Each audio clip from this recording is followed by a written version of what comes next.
On September 12, 2050, the United Nations General Assembly was held to discuss means to promote sustainable agricultural and health development for their countries.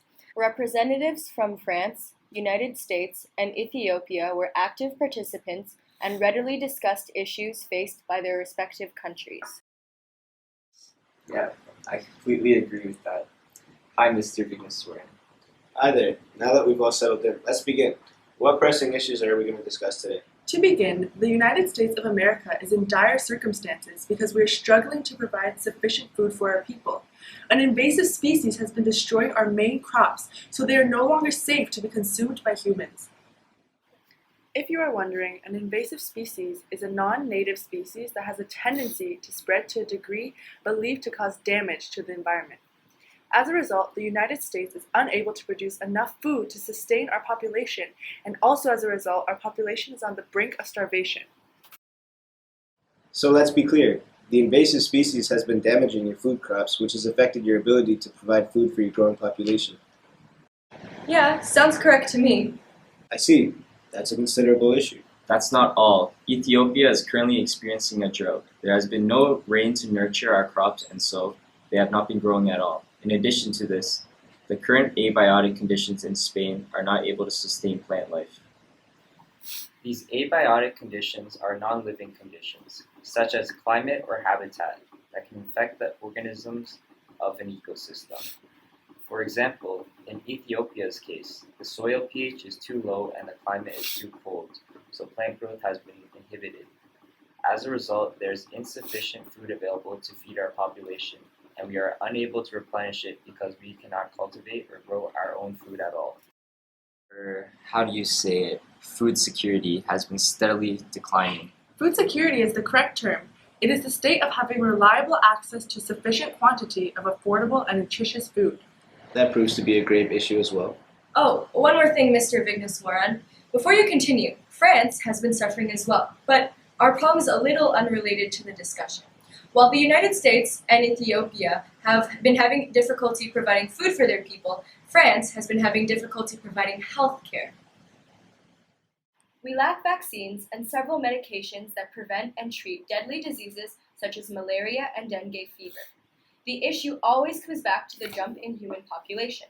There are not enough resources for everyone, which affects everyone because a disease that is contracted by one unprotected person can easily infect others. We are all suffering and need guidance. This is the solution to your problem.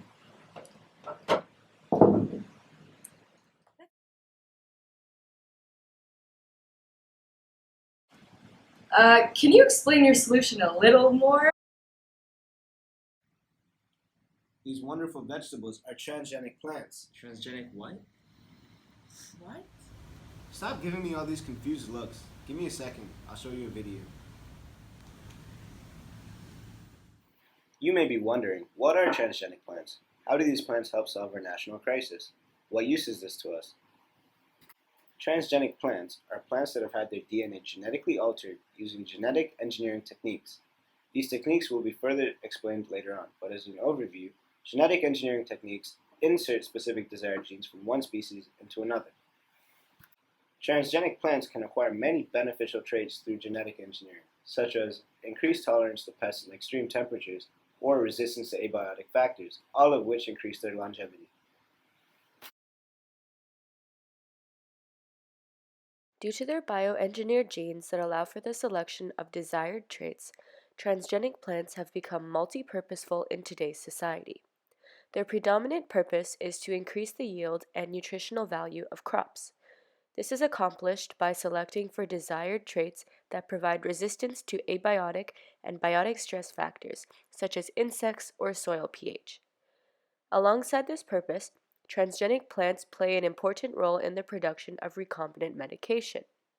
Recombinant medication is a transfer of genes from one organism to another to create medication.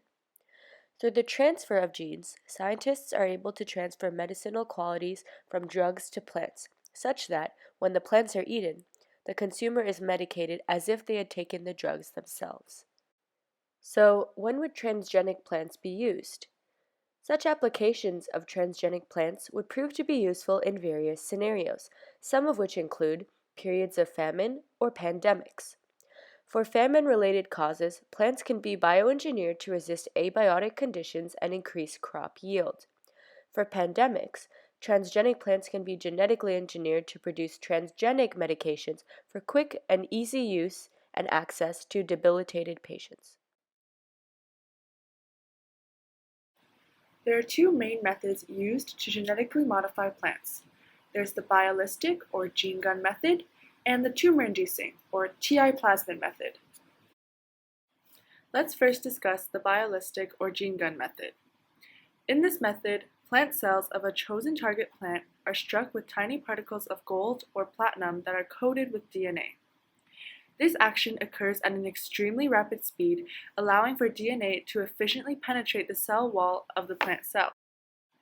This method used to be more popular, but researchers later discovered that this technique lacked control with regard to the insertion site of the gene and exactly how many copies are introduced to the plant cell.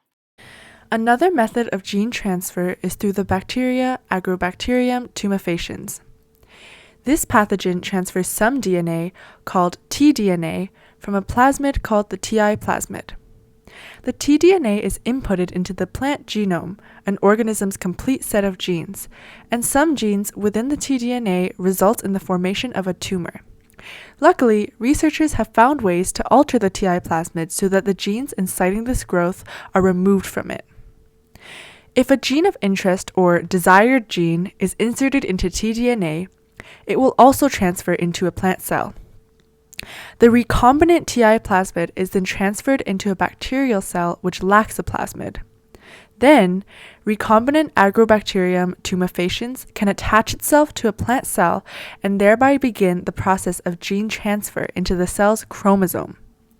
The tDNA replicates within the bacterium, but only one copy of the tDNA is transferred to the plant cell. Now, the chromosome contains the recombinant DNA. With the right amount and type of growth hormones, this cell will continuously go through mitosis and divide, and can thereby create a new plant which contains the desired gene.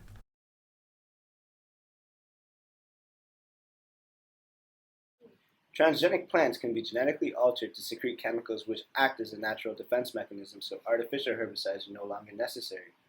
Now that herbicides are no longer necessary, there's minimal environmental impact. That's good. Plants can be modified to resist diseases that would normally be able to destroy crops. This benefits farmers economically since they can maintain a high yield. Agricultural productivity is increased since crops can be genetically altered to be resistant from factors which could cause crops to be lost. This is good for ever-growing populations where food is a growing concern. This ensures populations will be fed and will have access to cultivated food. Since transgenic crops increase the amount of crops that can be yielded, prices can be deflated. This is good for consumers as they do not need to pay inflated prices for these everyday products. Plants can be genetically altered to have higher nutritional values. This is good for people with deficiencies of certain vitamins as these plants can be altered to be an abundant source of specific vitamins and nutrients. Plants and foods from transgenic crops can be enhanced to stay fresh for an increased period of time, especially during transportation and storage and the extreme conditions they could be put in. Despite its potential to increase the production and nutrient content of food, there are several ethical concerns with regards to transgenic plant usage. For starters, many people question whether or not it is ethical to artificially alter one of God's creations. They reason that God had created every individual object with a purpose, and by this mentality, genetically altering God's creations would be defying God's decisions and challenging God himself. Another ethical issue that has been raised is the issue of biodiversity. Biodiversity is defined as the variety of life in the world or in a particular habitat or ecosystem. If transgenic plants are used to increase crop yields, then there will be an increased production of one plant.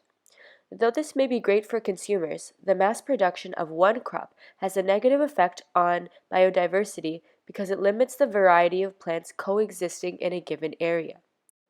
This, in turn, negatively affects the dynamic of the ecosystem and could result in the extinction of several species due to competition between the ordinary and the genetically engineered plant. All things considered, one must consider the damaging fallouts of transgenic plants and reason whether or not it is truly ethical to chance the environment in order to feed a population who does nothing to support it.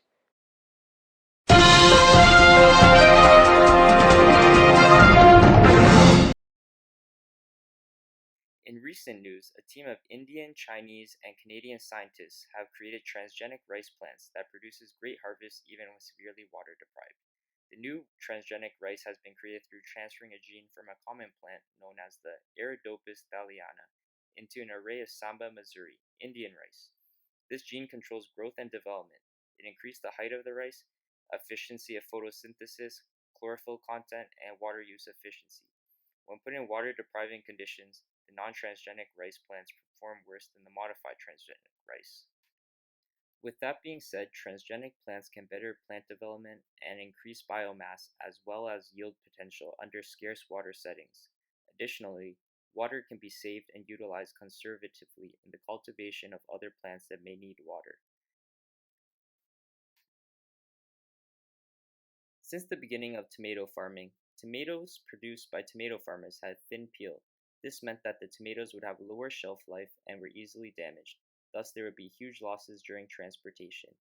NAF biogenes adjusted the genetic codes of different kinds of tomatoes to thicken its skin. They are now acceptable with their new size, shape, and sturdiness. Some say they are as good as a tennis ball. The NAF Bio Company is one of 12 seed companies in India performing innovative genetic research. They are planning to provide to overseas markets. Managing Director Satish Kagliwal says that the hybrid seed market in the country is valued at $1.5 billion, is growing at more than 10% every year, and that the company sells about 85 hybrid varieties and offers seeds in accordance with crop cycles across the country. Transgenic plants can lower the amount of wasted food through longevity of shelf life and durability. Transgenic plants can also create job opportunities, resistance to famine, and provide solutions to the world's agricultural issues. Wow, I'm stunned! I've never been as hopeful as I feel right now. I can picture a whole new future.